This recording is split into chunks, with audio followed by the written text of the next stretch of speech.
يرفع الله الذين آمنوا منكم والذين أوتوا العلم درجات والله بما تعملون خبير. Metode Al-Bidayah, jembatan ngaji kitab kuning untuk para pemula. Bismillahirrahmanirrahim. Assalamualaikum warahmatullahi wabarakatuh. Alhamdulillah, pada kesempatan malam hari ini kita bisa melanjutkan kajian rutin kita tentang teori dasar ilmu nahwu, yang insya Allah pada kesempatan malam hari ini kita akan membahas dan mengkaji tentang isim mausul, yang merupakan bagian dari isim ma'rifat. Akan tetapi sebelum lebih jauh kita mengurai tentang masalah isim mausul, marilah kita membaca Al-Fatihah terlebih dahulu dengan sebuah harapan agar Allah memberikan kemudahan dan kelancaran terhadap kegiatan kita ini. Al-Fatihah. A'udzu billahi minasyaitonir rajim. Bismillahirrahmanirrahim.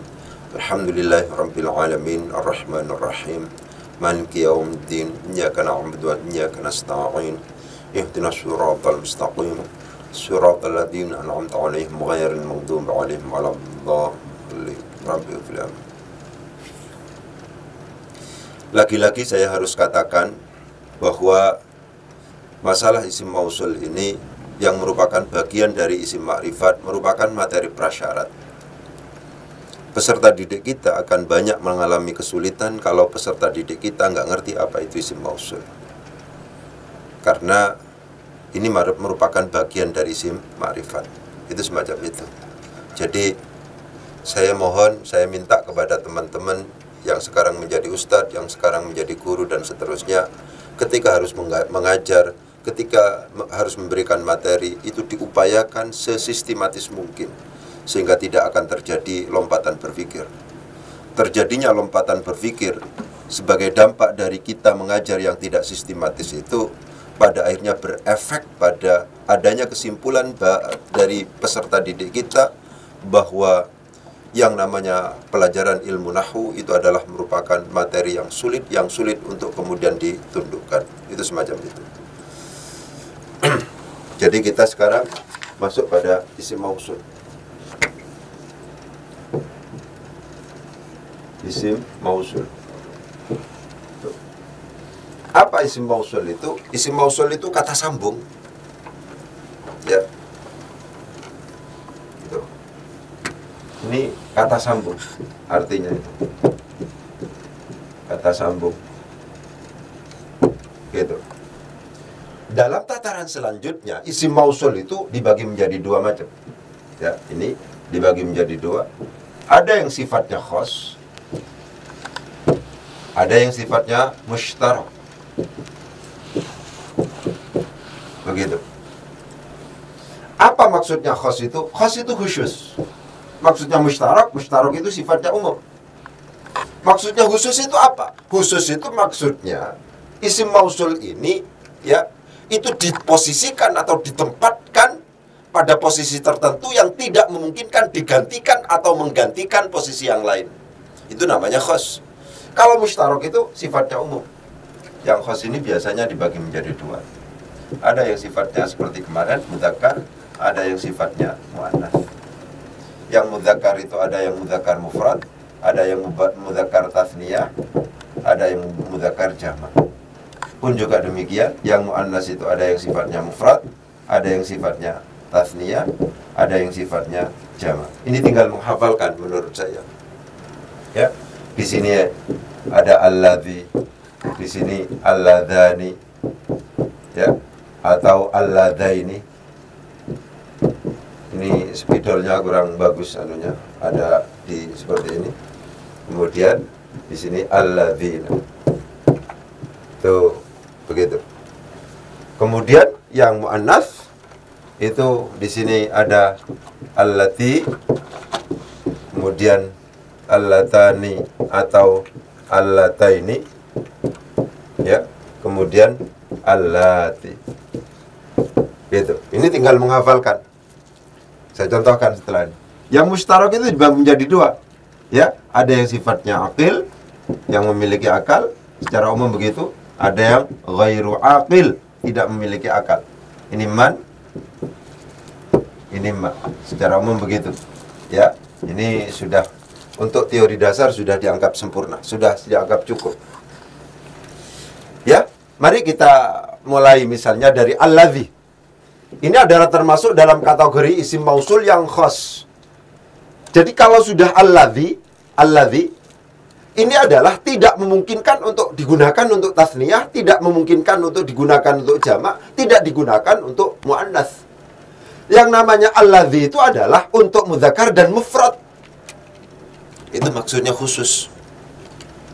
Kalau seandainya alladzani atau alladzaini itu adalah mudzakkar yang tasniyah, tidak bisa menempati posisi yang jamak, tidak bisa menempati posisi yang mufrad. Pun juga demikian tidak bisa menempati muannats. Itu namanya khusus. Khusus itu sudah menempati posisi tertentu yang tidak memungkinkan menggantikan atau digantikan oleh posisi yang lain atau dengan posisi yang lain. Itu semacam itu. Jadi kalau alladzi ya mufrad mudzakkar, mudzakkar mufrad. Kalau seandainya alladzani itu adalah mudzakkar yang tasniyah, kalau alladzina itu adalah mudzakkar jamak. Kalau seandainya allati itu adalah muannas yang mufrad, kalau allatani atau allataini adalah muannas yang tasniyah, kalau seandainya allati itu adalah muannas yang jamak. Itu semacam itu. Jadi secara pasti bisa kita pahami bahwa ini adalah untuk mudzakkar, untuk muannas, untuk mufrad, untuk tasniyah, untuk jamak dan seterusnya. Tidak seperti itu dalam kaitannya dengan yang mustarak. Mustarak seperti man ini. Man ini karena mustarak sifatnya umum, memungkinkan dia itu adalah untuk mudzakkar, memungkinkan juga untuk muannats. Karena ini sifatnya mustarak umum, bukan khusus. Pun juga demikian, memungkinkan man ini adalah dihukumi sebagai mufrad, dihukumi sebagai tasniyah, dihukumi sebagai jamak. Pokoknya man ini, apakah untuk mudzakkar atau muannas, apakah untuk mufrad atau tasniyah atau jamak, itu boleh-boleh saja. Yang penting adalah dia menunjukkan yang aqil, dia menunjukkan yang berakal. Itu semacam itu. Tapi kalau seandainya yang ghairu aqil pakai ma. Gitu ya. Ini untuk mufrad bisa, untuk tasniyah tidak boleh. Itu namanya khas. Kalau tidak, itu pasti mudzakkar yang jamak. Apa boleh alladzina digunakan mudzakkar yang tasniyah? Tidak boleh. Ini namanya khusus. Ya. Khusus dan umum ini pada akhirnya bisa kita pahami, bisa kita ketahui dari yang namanya silatul mausul dan aid. Ini seperti itu. Ya. Ini penting untuk diperhatikan.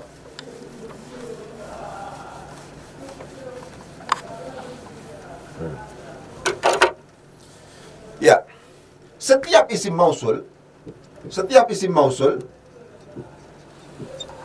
apakah itu sifatnya khas, ya, apakah itu sifatnya khas ataupun mustarak, yang namanya isim mausul ini pasti butuh apa yang kemudian kita sebut sebagai silatul mausul dan juga butuh apa yang kita sebut sebagai aid. Ya. Jadi tidak mungkin yang namanya isim mausul itu tidak ada silatul mausulnya, juga tidak ada aidnya. Ketika kita menemukan yang namanya isim mausul, ada tugas tambahan yang harus kita laksanakan. Apa itu? Mencari mana silatul mausulnya, mana aidnya. Sebuah isim mausul dianggap tidak sempurna kalau seandainya tidak ada silatul mausul dan aidnya. Jadi paradigma berpikir kita, ketika kita bertemu dengan yang namanya isim mausul, apakah isim mausulnya itu sifatnya khas ataukah mustarak? Yang jelas setiap isim mausul itu pasti butuh yang namanya silatul mausul dan aid. Apa silatul mausul itu? Silatul mausul itu adalah jumlah. Nah, ini. Ya, jumlah. Baik itu yang sifatnya fi'liyah atau itu sifatnya ismiyah yang jatuh setelah isim mausul. Yang jatuh setelah isim mausul. Jadi kalau seandainya kita contohkan misalnya ro'aitu, saya melihat, alladzi orang yaqra'u yang akan membaca Al-Qur'ana, akan Al-Qur'an. Ini diperhatikan. Ya. Ini adalah isim mausul. Ya, ini isim mausul. Di dalam isim mausul, setelah isim mausul itu ternyata ada jumlah. Ini jumlah. Yaqra'ul Qur'ana, ini adalah jumlah. Jumlahnya di sini adalah kebetulan jumlah fi'liyah. Tidak harus jumlah fi'liyah. Setiap jumlah, baik fi'liyah maupun ismiyah, yang jatuh setelah isim mausul, ini namanya silatul mausul. Ya. Jadi tidak mungkin tidak. Yang namanya isim mausul itu pasti butuh yang namanya isim silatul mausul. Ketika kita menemukan yang namanya isim mausul, apakah mausulnya itu adalah khos atau mustarak? Pasti pada saat itu yang jatuh sesudahnya adalah berupa jumlah, di mana jumlah ini pada akhirnya kita sebut sebagai silatul mausul. Jumlah baik fi'liyah maupun ismiyah yang jatuh setelah isim mausul. Ya, misalnya ra'aitu, saya melihat alladzi orang. Misalnya, ya, abuhu, misalnya, yang bapaknya adalah mahirun, pinter. Abuhu mahirun, ini adalah jumlah. Ya, ini adalah jumlah fi'liyah ini. Jumlah ismiyah, kok jumlah fi'liyah, ya. Ini mubtada, ini khabar. Ini mubtada, ini khabar. Gabungan dari mubtada dan khabar itu adalah jumlah ismiyah. Jatuh setelah alladzi. Ini isim, ini alladzi. Setiap jumlah baik ismiyah maupun fi'liyah, yang fi'liyah ini yaqra'ul Qur'ana, di sini adalah yaqra'u fi'ilnya, kemudian ada huwa yang terdapat di dalamnya, kemudian Al-Qur'an sebagai maf'ul bi, gabungan yaqra'u plus huwa plus Al-Qur'ana itu disebut sebagai jumlah. Jumlah ini jatuh setelah alladzi. Berarti kan jumlah ini jatuh setelah alladzi. Alladzi adalah isim mausul, maka jumlah ini disebut sebagai silatul mausul. Pun juga demikian. Ra'aitul ladzi abuhu mahirun. Ra'aitu ningali sapa ingsun alladzi ing wong abuhu kang utawi bapake alladzi iku mahirun, pinter. Utawi iku yang bermula bapaknya alladzi adalah mahirun. Bermula adalah gabungan dari abuhu dan mahirun itu adalah jumlah fi'li, jumlah ismiyah. Jumlah ismiyah jatuh setelah alladzi yang merupakan isim mausul. Maka jumlah ismiyah ini, jumlah ini namanya silatul mausul. Saya tegaskan. Ya, ini penting untuk diperhatikan. Setiap isim mausul, apakah itu yang sifatnya khos ataukah yang sifatnya mustarak, pasti membutuhkan silatul mausul. Tidak mungkin yang namanya isim mausul itu tidak diberi silatul mausul. Ya, apa silatul mausul itu? Silatul mausul itu adalah jumlah baik fi'liyah maupun ismiyah yang jatuh setelah isim mausul. Karena demikian, ketika kita menemukan yang namanya isim mausul, siap-siaplah untuk menghadapi jumlah baru yang pada akhirnya kita sebut sebagai silatul mausul. Tidak mungkin tidak yang namanya silatul mausul itu harus ada. Pemahaman kita tentang isim mausul dianggap tidak sempurna kalau seandainya kemudian tidak ketemu mana silatul mausulnya. Harus diketemukan. Jadi pas jatuh setelah isim mausul itu pasti jumlah. Jumlah itu kemudian bisa memungkinkan jumlah fi'liyah, memungkinkan jumlah ismiyah. Setiap jumlah apakah kemudian disebut sebagai jumlah fi'liyah atau disebut sebagai jumlah ismiyah, kalau seandainya jatuh setelah isim mausul, ini isim mausul, maka jumlah ini disebut sebagai silatul mausul. Maka jumlah ini abuhu mahirun yang merupakan gabungan dari mubtada khabar yang kemudian kita sebut sebagai jumlah ismiyah ini disebut sebagai silatul mausul. Itu semacam itu. Butuh apa lagi yang namanya mau isim mausul itu? Butuh yang namanya a'id. Apa a'id itu? A'id itu adalah dhamir, baik baris maupun mustatir, baik tertulis, baris itu ada tulisannya, maupun mustatir tersimpan yang terdapat dalam silatul mausul yang kembalinya itu kepada isim mausul. Saya ulangi lagi. A'id itu adalah dhamir. A'id itu adalah dhamir. A'id itu ya adalah dhamir. Dia itu baik itu sifatnya baris kelihatan ataupun mustatir tidak kelihatan, yang terdapat dalam silatul mausul yang kembalinya kepada isim mausul. Kita contohkan di sini misalnya. Ra'aitul ladzi yaqra'ul Qur'ana. Di dalam yaqra'ul Qur'ana yang merupakan jumlah fi'liyah yang pada akhirnya kita sebut sebagai silatul mausul itu ada dhamir huwa di sini. Huwa yang tersimpan di dalam lafadz yaqra'u yang kembalinya huwa ini kepada alladzi. Ya. Jadi kalau seandainya dibaca lengkap adalah ra'aitu ningali sapa ingsun alladzi ing wong. Yaqra'u kang bakal maca sapa alladzi. Ke sini. Kang bakal maca sapa alladzi, di dalam lafadz yaqra'u ada dhamir huwa yang kembalinya kepada alladzi. Al-Qur'ana ing Al-Qur'an. Yaqra'ul Qur'ana yang merupakan jumlah fi'liyah ini yang jatuh setelah alladzi disebut sebagai silatul mausul. Sedangkan domir yang terdapat dalam yaqra'u yang di sini sifatnya mustatir, tidak ada tulisannya, akan tetapi dianggap ada domir yang kembalinya domir huwa yang tersimpan di dalam lafaz yaqra'u itu adalah kepada alladzi. Ini kita sebut sebagai aid. Contoh yang lain, Ra'aitu ningali sapa ingsun alladzi ing wong abuhu kang utawi bapake alladzi. Di dalam lafaz abuhu ini ada dhamir hu. Ini baris ini kelihatan. Ini kelihatan. Kalau ini tidak kelihatan, kalau ini namanya mustatir. Contoh yang mustatir. Yang dikembalikan kepada ini alladzi. Ya. Ya. Abuhu mahirun yang merupakan gabungan dari mubtada khabar ini disebut sebagai silatul mausul. Sedangkan di dalam silatul mausul itu ada dhamir. Apakah domir itu sifatnya baris atau mustatir terserah. Pokoknya domir itu harus dikembalikan pada isim mausul itu. Ketika kita menemukan domir yang terdapat dalam silatul mausul dan kemudian dikembalikan kepada isim mausul, maka domir itu baik baris maupun mustatir itu disebut sebagai aid. Ya, jadi penting untuk kemudian saya tegaskan, setiap isim mausul, apakah mausulnya itu adalah khas ataukah mustarak, itu pasti butuh yang namanya silatul mausul dan aid. Tidak bisa menjadi disebut sebagai isim mausul kalau seandainya tidak ada kelengkapan silatul mausul dan aidnya. Pasti itu adalah yang lain, misalnya yang mustarok. Nanti kita tegaskan itu semacam itu ya. Jadi penting untuk kemudian ditegaskan bahwa setiap isim mausul baik yang khas maupun mustarok itu butuh yang namanya silatul mausul dan aid. Apa silatul mausul itu? Silatul mausul itu adalah jumlah. Ya. Yang apakah itu fi'liyah atau ismiyah yang jatuh setelah isim mausul. Ya, jadi setelah isim mausul pasti jumlah. Itu semacam itu. Ya, kemudian aid itu apa? Aid itu dhamir. Kata ganti maksudnya, dhamir. Baik baris maupun mustatir yang terdapat dalam silatul mausul yang kembalinya kepada isim mausul. Ini sudah kita contohkan. Itu semacam itu.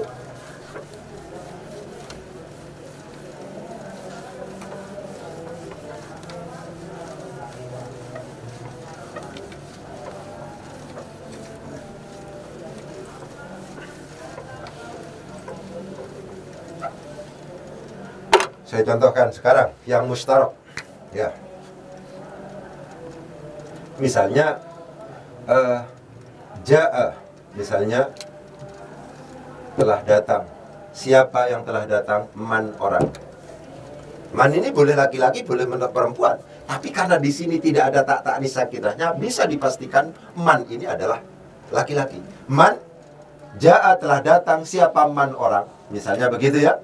Kata yaktubu misalnya, yaktubu misalnya, yaktubu ar-risalata. Ar-risalata. Di dalam yaktubu ada dhamir huwa yang kembalinya kepada man. Ini mencerminkan bahwa di sini adalah bentuknya mufrad, mudzakkar.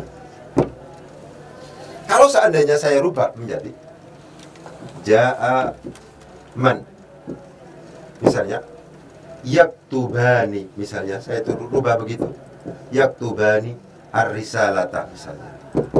Ya, ini ternyata domir yang kembali kepada man itu adalah termasuk dalam kategori tasniyah, domir alif tasniyah. Begitu, ya, tasniyah. Berarti man di sini bukan mufrad. Man di sini itu adalah tasniyah. Buktinya ada apa? Aidnya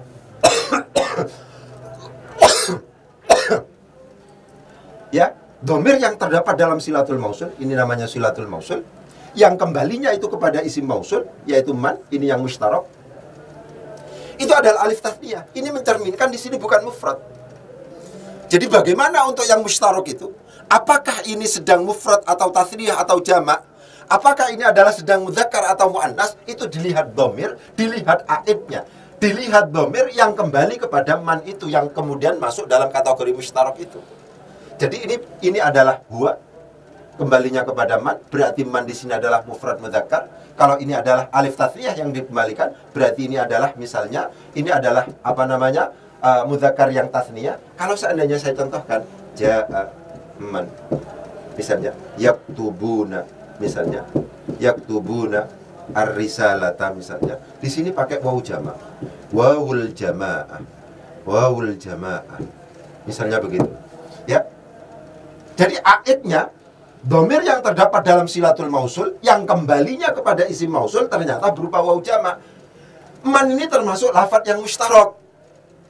Man ini termasuk dalam kategori isim mausul yang mustarok, memungkinkan dianggap sebagai mudzakkar, memungkinkan dianggap sebagai muannas, memungkinkan dianggap mufrad, memungkinkan dianggap tasniyah, memungkinkan dianggap jama'.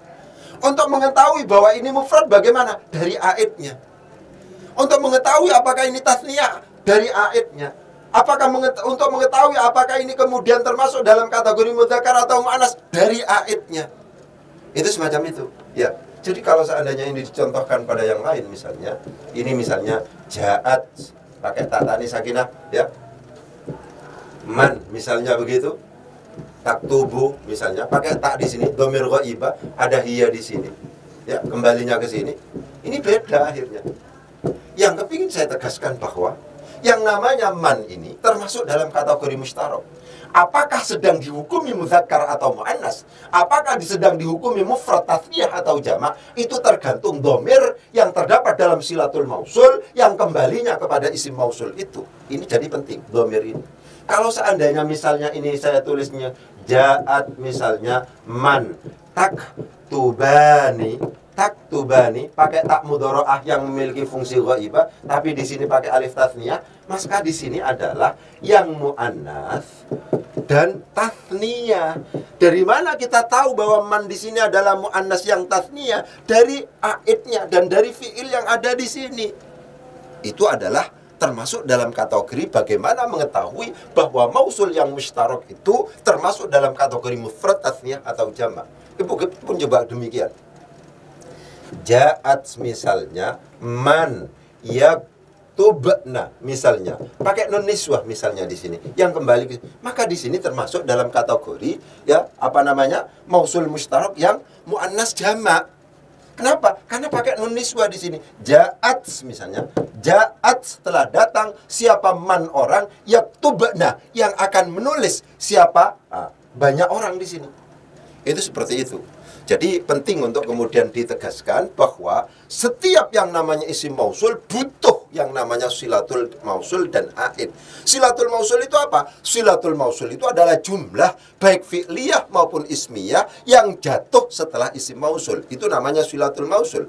Kalau aid itu apa? Aid itu adalah dhamir baik baris maupun mustatir yang terdapat dalam silatul mausul yang dikembalikan kepada isim mausul.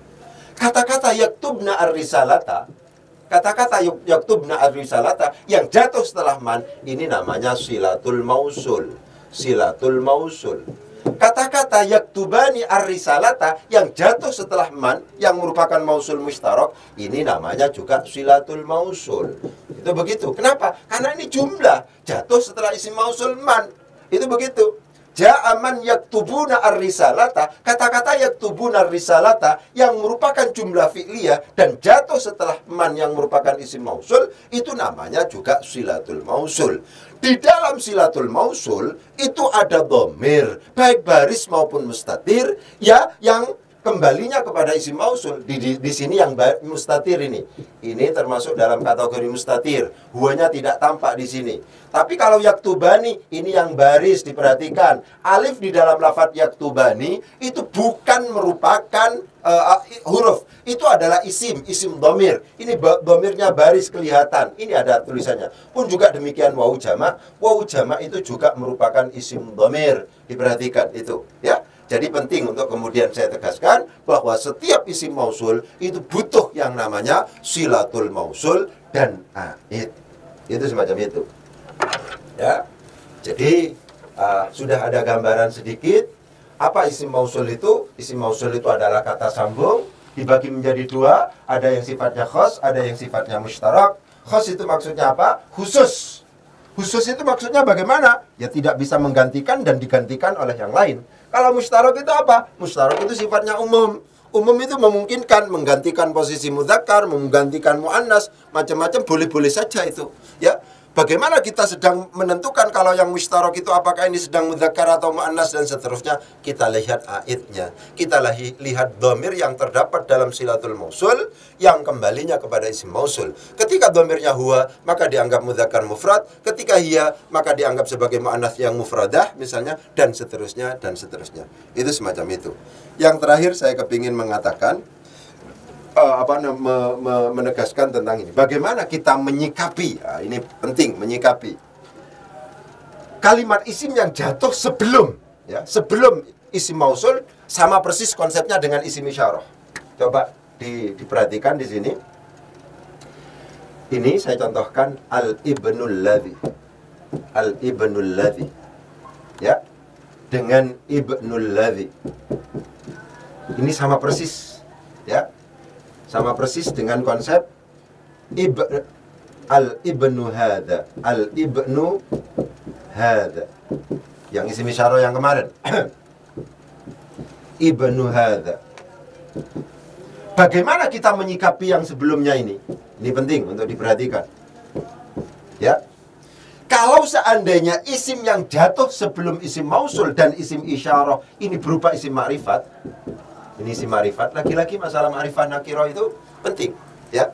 Maka alladhinya ini ditentukan sebagai na'at, hadzanya ini ditentukan sebagai na'at, sedangkan ini ditentukan sebagai man'utnya.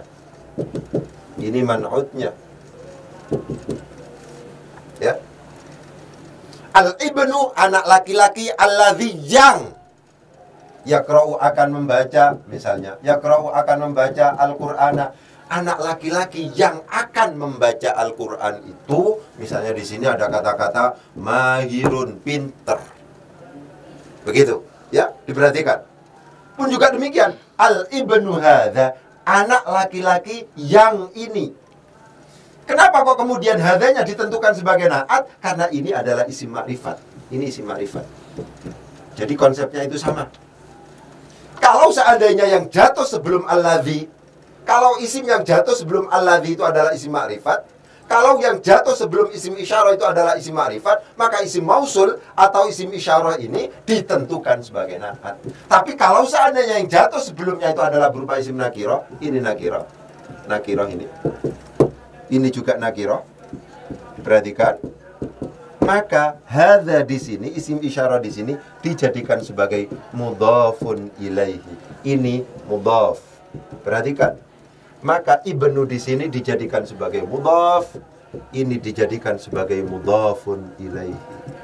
Jadi beda. Al-ibnu anak laki-laki, alladzi yang. Ibnu ladzi anaknya orang yang akan membaca Al-Qur'an itu, anaknya orang yang. Ini kalau dijadikan sebagai mudhaf ilaih itu, ini mudhaf ilaih. Karena apa? Isim nakirah ini anak laki-lakinya orang, anak laki-lakinya orang. Bandingkan dengan terjemahan anak laki-laki yang. Jadi na'at di sini. Anak laki-lakinya orang, anak laki-laki yang ini. Kenapa? Ini ma'rifat. Anak laki-lakinya ini, kalau seandainya anak laki-lakinya ini, perhatikan. Jadi beda. Antara kalau seandainya bagaimana kita menyikapi sebuah kalimat isim yang jatuh sebelum isim mausul dan isim isyarah. Ini penting untuk kemudian ditegaskan. Kalau yang jatuh sebelum isim isyarah atau isim mausul itu berupa isim ma'rifat, ini sama persis konsepnya, oleh sebab itu kita gabung. Maka itu kita tentukan sebagai man'ud dan susunan na'at man'ud. Tapi kalau seandainya yang jatuh sebelumnya itu adalah isim nakirah, ini kita contohkan ibnul ladzi, ibnu hadza, ya, maka itu kita tentukan sebagai idhofah. Agar tidak ruwet tulisannya, kita anukan.